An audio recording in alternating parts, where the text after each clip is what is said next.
Welcome to Helping Hands' 5th Annual Women's Initiative. We're honored you're here, and we're grateful to our host for bringing us together to hear Rachel's story, a woman both local to our community and a Helping Hands client. If you're wondering about Helping Hands, let me tell you about us. We're a faith-based nonprofit that's located here in Bluffton, Indiana. We serve men, women, and children in a variety of ways in Adams, Allen, Blackford, Huntington, Wells County, and beyond. Our support is offered through a range of free programs and services, from couples coaching to parenting classes, children's programming, OB medical services, community groups, material assistance, advocacy, and so much more. Each are designed to create healthier, self-sufficient families that in return would create a stronger community in the name of Christ. At Helping Hands, we strive to love people like Jesus does, welcoming them into our office with compassion and without judgment. The families we serve come from different backgrounds, some having experienced trauma, going through a current crisis, having experienced the generational cycles of poverty or addiction, or some simply just needing some extra support and additional community. Regardless of their circumstances, we want everyone to feel what our clients have described Helping Hands as: a safe place, a second home, family, and as Rachel beautifully described it, a lifeline for connection. Her journey reminds us of the profound impact that faith and community can have in lifting one another up. Enjoy. I am Rachel. Well, I'm married to Andrew. We've been married for almost 9 years, and we've lived in Bluffton for about 7. We have 4 amazing children. We have Edward, who is 5.5, Olivia is 3.5, and we have 2 twin girls, Iona and Anya, and they just turned 1 this past Friday. We had moved back to Bluffton, and we had already lived here for 4 years, I think, 3 or 4 years. Had just found out that I was pregnant with the twins, and I was just feeling really alone. I felt like I was having a hard time making friends. My husband grew up in the area, he knows a lot of people, but it didn't really feel like I was connecting with a lot of people. I think it's really easy to get lost in being a mom and like taking care of your family and taking care of your kids, and all of that is so important. But I think it's easy to forget how important we are and that we also need to pour into ourselves. I also felt like I was in a different season of life than a lot of the people that I was around. Most of them had children that were a little bit older. I didn't really feel like I had any friends who were also pregnant that I could walk through that with. It felt different that it was a multiple pregnancy, and it was really a struggle at times.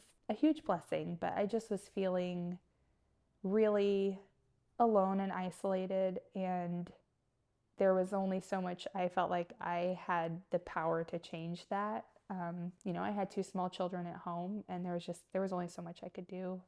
So I was serving in the nursery with Erin from Helping Hands, and I had just found out that I was pregnant, and I was talking to her and just kind of telling her where I was at with my life and everything. And she started telling me about Helping Hands.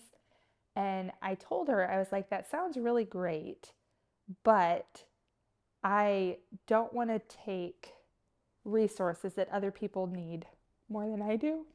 And she assured me over and over again that there's plenty to go around. And honestly, even though the material stuff has been such a blessing to me, I had no idea the relationships and the friendships that would come out of that. And it was hard for me at first to step into Helping Hands and say like, hey, I need something, but I had no idea the extent of the services and the meetings for moms and just the community that was built and ready and waiting. I have never felt so warmed and welcomed than when I walked into Helping Hands. There was zero judgment. It wasn't like, why are you here? I met with Maria, and I just have never felt so comfortable and instantly at home. It's so warm. So I think what surprised me the most when I came to Helping Hands and first talked to Maria was just the vast services that were available I knew that there would be a lot for me and my children. I wasn't expecting there to be a whole array of things for my husband. So my husband and I ended up going through Spark and Embark, and that has been amazing for our marriage. It's been wonderful because our children can go and play with other children while I'm going to mom time, or we went to Spark and Embark at that same time, and it just felt like our entire family was being loved on and served, and it was in different capacities for all of us, but it has impacted all of us. Mom time has been so fun. I will go a lot of times. I'll take my children with me, but I drop them off in their individual classes, and then I get to go to my own mom's group, and there's all these wonderful women there. And we have Jamie, who she brings in so many fun speakers, and they will speak about all kinds of different subjects. It might be grief, or it might be something like baking sourdough or making cookies. Sometimes we would just play games. We'd play bingo.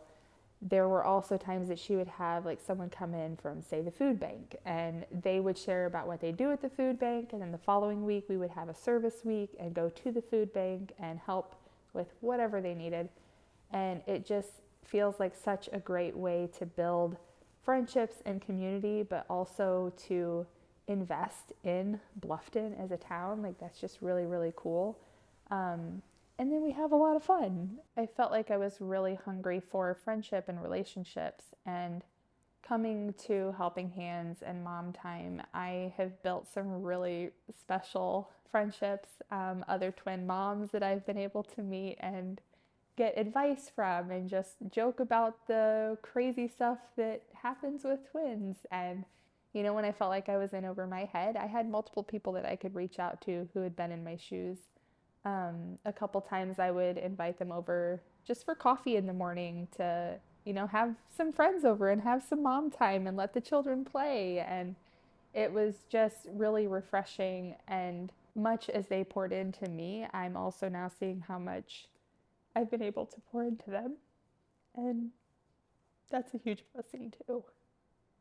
I was just at a really hard place in my life, and one of the things my husband will say was that there was just, he wanted to help and there was nothing that he could do.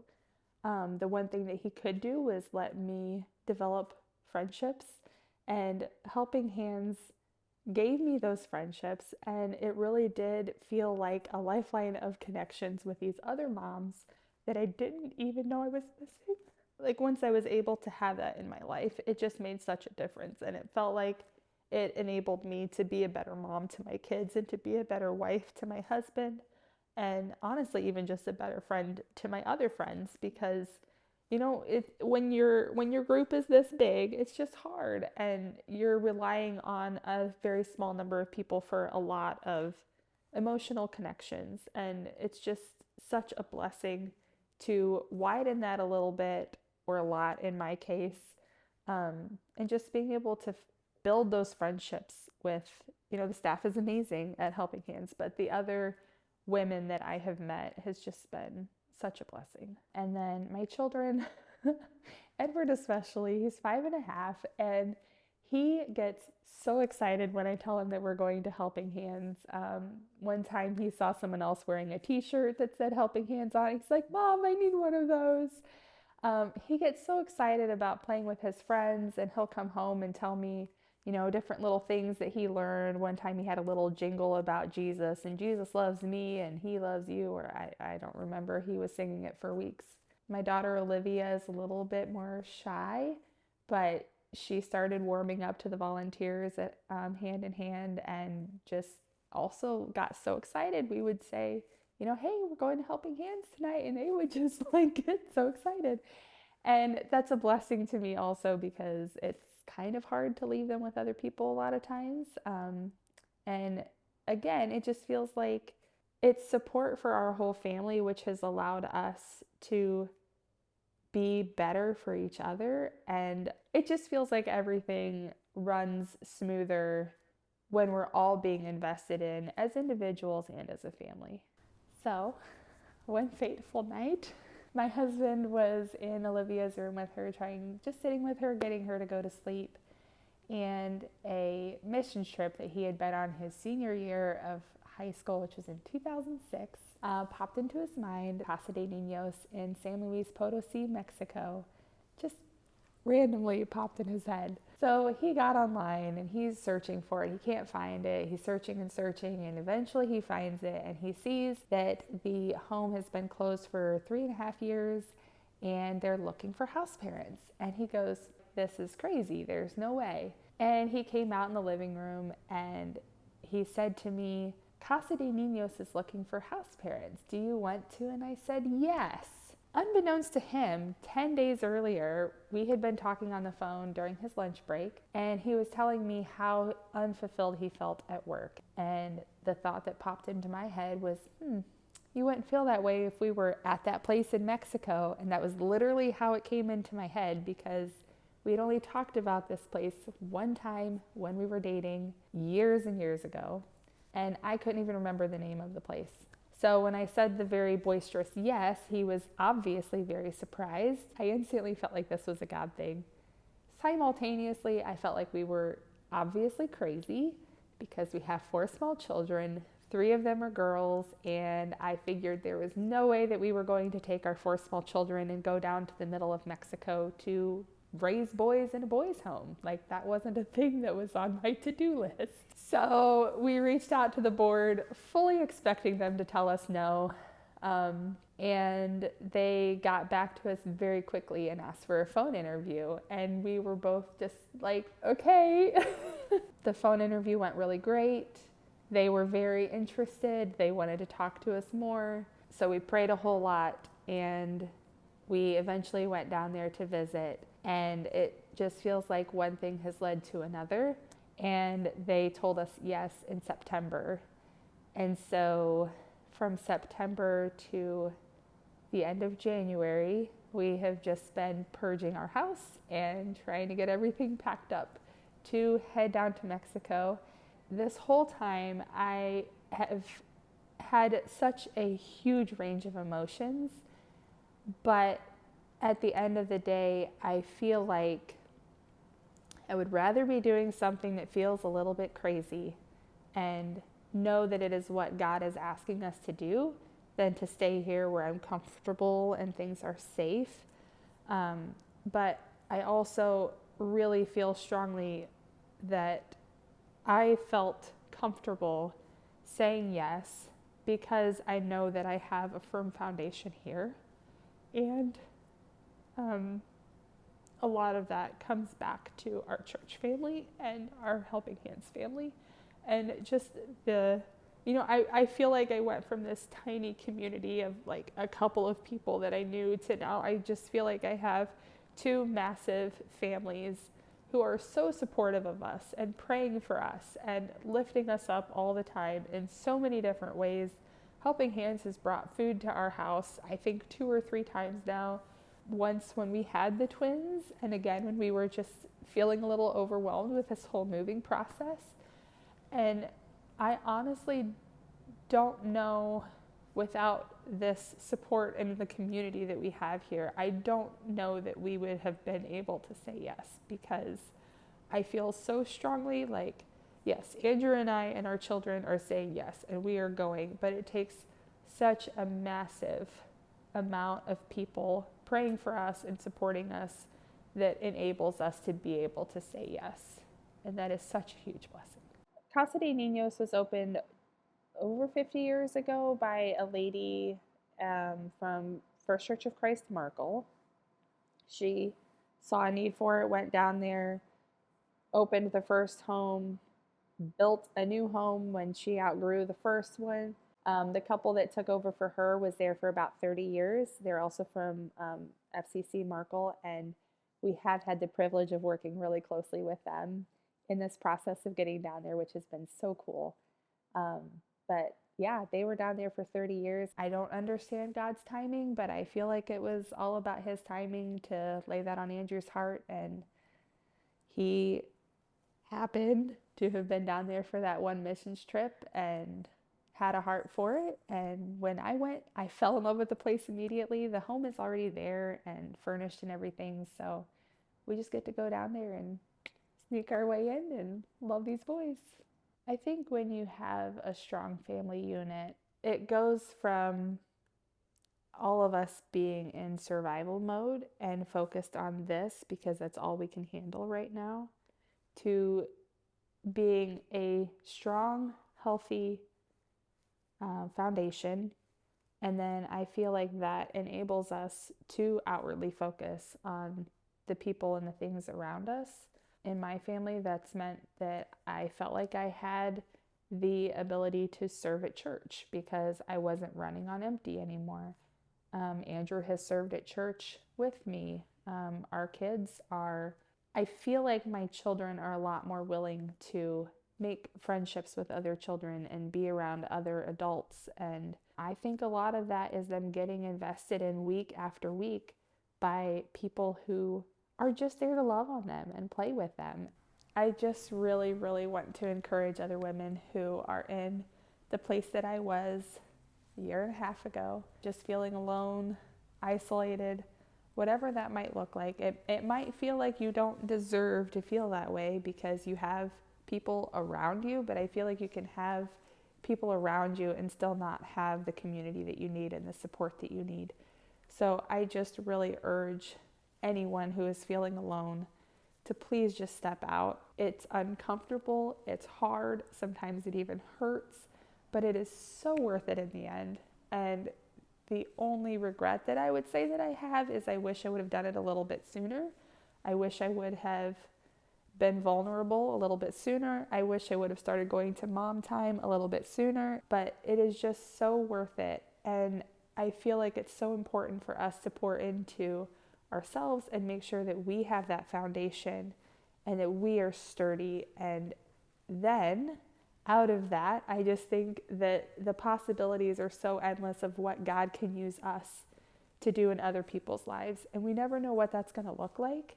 It most likely will not look like going to Mexico, but it probably will look like being there for somebody down the road or across the table or somebody you meet in a restaurant. You never know.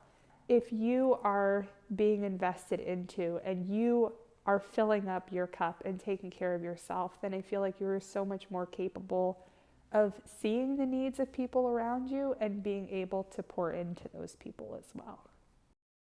Rachel's journey highlights a profound truth that God created us to thrive in relationships.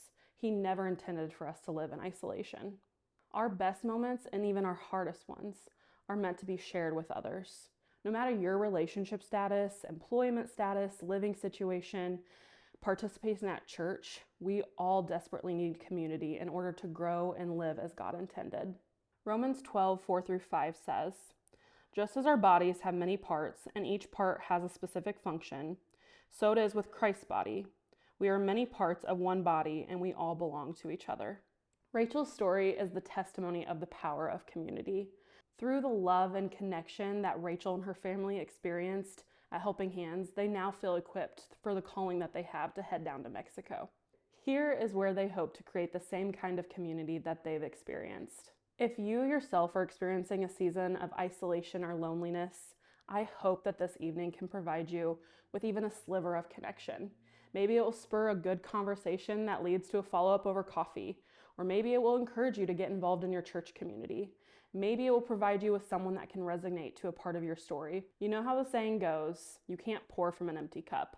So I have to wonder, when we allow ourselves to be invested in, how is God going to use you, going to use me when our cups are full? Where is God calling you to invest in? For Rachel, her and her family are being called down to Mexico.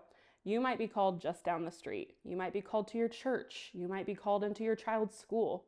You might be called into a nonprofit. Tonight, you might be feeling called to Helping Hands. As we close tonight, I would love for you to consider coming alongside Helping Hands in our mission. Whether that be through your time, your resources, or your finances, each are incredibly valuable in helping us to accomplish self-sufficient, healthier families that in return create a stronger community in the name of Christ. Your partnership equips us to be a safe space, a second home, a family, that lifeline for connection. If you're feeling called to be a part of the community that is Helping Hands, your host can provide groups with response cards, Otherwise, you can scan the QR code that takes you to our website and find out more about being involved, whether it's with your time or with a financial gift. We hope that this evening has provided you with meaningful connection and great conversations. A special thanks to First Bank of Bern, our event sponsor, Renovate Counseling Services, our video sponsor, and all the other sponsors that help make this event possible. And thank you again to our wonderful hosts for creating a space for women to come to gather and grow together. Thank you for being here.